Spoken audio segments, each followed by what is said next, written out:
안녕하십니까. 2019년 12월 29일 일요일 저녁입니다. 요즘은 모두 망년에다 이런 모임으로 인해 가지고 바쁘실 겁니다. 필리핀도 마찬가지입니다. 이번 크리스마스가 태풍으로 엉망진창이 됐기 때문에 요즘이 더 바쁘죠. 오늘 코페스 동반자 채널에서는 필리핀과 베트남 어디가 더 좋을까? 중국을 통해서 배우자라는 제목으로 말씀을 드리기로 하겠습니다.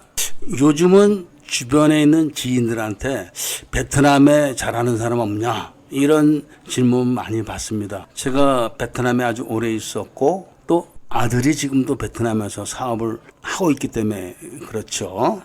그런데 그런 질문을 하는 지인들의 질문에는 공통점이 하나 있습니다. 지금은 베트남이 대세다. 그래서 베트남으로 가야 된다. 이런 이야기를 하죠. 그런 이야기를 할 때 그런 이야기에다 대고 제가 코멘트를 하질 못합니다. 코멘트를 했다 하면은 바로 다음에 좋지 않은 이야기를 하기 때문에 그런 겁니다. 그런데 해외 진출, 특히 공산주의 국가에 진출하면서 대세를 이야기하는 사람들은 100% 망합니다. 가면은. 한국은 아주 오래전부터, 그러니까 한 20년 이상 전이죠. 그 전부터 좌익이 됐든 우익이 됐든 정당들이 공산주의에 대한 이야기를 하질 않습니다. 정치적으로 득실을 따지기 때문에 그런 건데 사실은 공산주의에 대한 정보를 잘 알지 못하고 베트남으로 가면 100% 망하게 돼 있습니다. 왜냐하면 사람들이 지금 베트남이 개방을 해서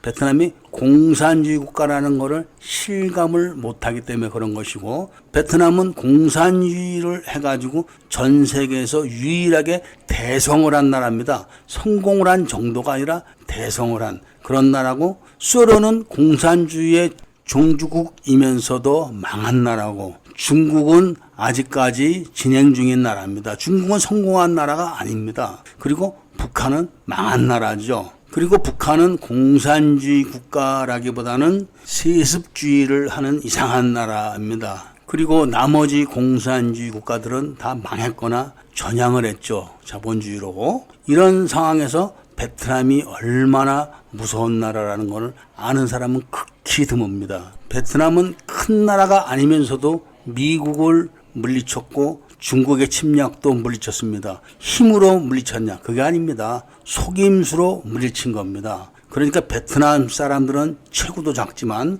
속임수에 아주 능수능란하고 그런 속임수를 드러내질 않습니다. 절대로. 그러니까 속고도 속는 줄 모르는 것이죠. 얼마 전에 타계하신 김우중 회장님도 베트남에 아주 오래 있었고 투자도 많이 했습니다. 김우중 회장님이 하노이에다가 맨 처음에 진 게 대우호텔인데 그 대우호텔이 베트남 파트너 측에 뺏긴 지가 아주 오래됐습니다. 그런데도 그 사람들은 절대로 이름을 바꾸질 않습니다. 그냥 대우호텔입니다. 지금도 그렇습니다. 중국 같으면은 회사를 뺏으면 바로 이름을 바꾸고 자기들의 표식을 달고 자기들이 뺏은 걸 자랑을 하고 그런 행위를 하지만 베트남은 절대로 그렇지 않습니다. 베트남에서는 중국 사람들이 공단을 통째로 뺏깁니다. 그래도 아무 표시를 해놓지 않습니다. 그러니까 또 다른 중국 기업이 그 공단에 들어가서 또 뺏기는 것이죠. 이런 게 베트남입니다. 베트남은 공산주의를 하면서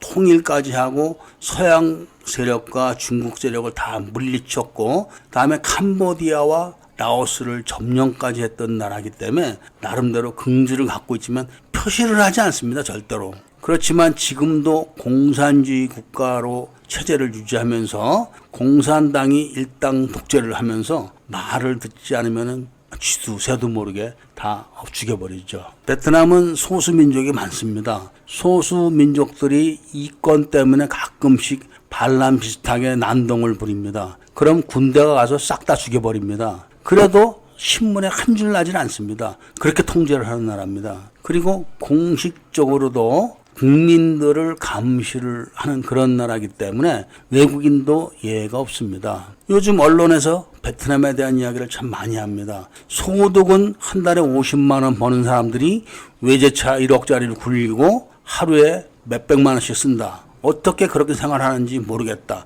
이런 이야기를 합니다. 당연히 모르죠. 자본주의 시각으로 그 사람들을 바라보서는 절대로 그 사람들을 알 수가 없습니다. 가령 예를 들어서 한국의 모 기업이 베트남에다 대규모 투자를 해서 아파트를 짓습니다. 베트남에서는 땅만 내줍니다. 그럼 한국 기업이 돈을 갖고 들어가서 싹 다 짓습니다. 그래서 분양을 하게 되는데 그런 분양을 베트남 측에서 어떻게 하느냐. 공산당원들에게 다 하나씩 주는 겁니다. 그리고 대출을 해줍니다. 그 다음에는 한국 사람들이 전부 다 걸리 가서 세를 삽니다. 그 세 돈으로 분양금을 갚아나갑니다. 분양금이 다달이 $1,000 정도를 내야 된다. 이렇게 하면은 그 사람들은 $1,500 정도 받아서 또 $500를 착복을 하죠. 그러니까 한국 측에서는 기업들이 돈을 갖다 주고 그 다음에 아파트를 줘주고 그 다음에 명의는 베트남 사람 앞으로 넘어가고 또 한국 사람이 들어가서 세를 살면서 다달이 그걸 갚아나가는 거죠.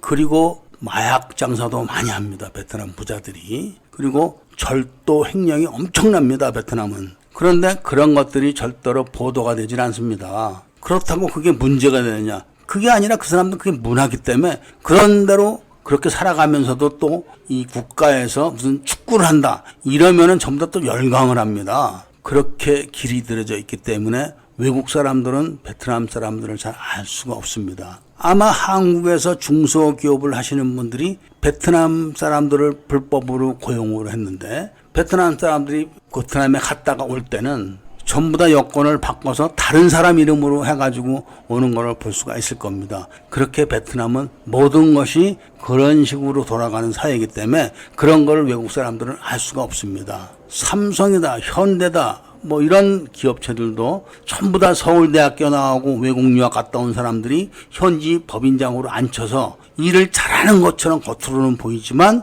속으로는 다 빼먹히는 겁니다. 서울대학교 나오고 하버드 대학 나왔다고 해서 공산주의를 아느냐? 절대 모릅니다. 그리고 그 사람들이 공산주의 티를 내느냐? 안 냅니다. 그러니까 더더군다나 모르는 겁니다. 베트남에는 한인들의 사건 사고가 없을 것 같죠. 잘 보도가 안 되니까 통제를 해서 그런 겁니다. 엄청 많습니다. 필리핀처럼 죽고 죽이는 그런 식의 사고가 아니라 세간의 물건을 대량으로 통과를 못해서 뺏깁니다. 그런 거를 찾아주는 그런 역할을 하는 브로커들이 한국 사람이 많습니다. 그것도 전부 다 기관에 있는 사람들이 그런 브로커를 합니다. 10억 원어치 물건이 베트남 세관에 지금 통관이 안 되고 잡혀 있다. 그러면 3억 원어치를 주고 물건을 찾습니다. 그렇게 해가지고 먹고 사는 한국 사람들도 무척 많습니다. 그런 게 드러나질 않는 겁니다. 그런 짓을 하는 사람들 중에서는 언론인들도 있습니다. 대략적으로 이야기한다고 해도 베트남은 그런 무서운 나라입니다. 표시를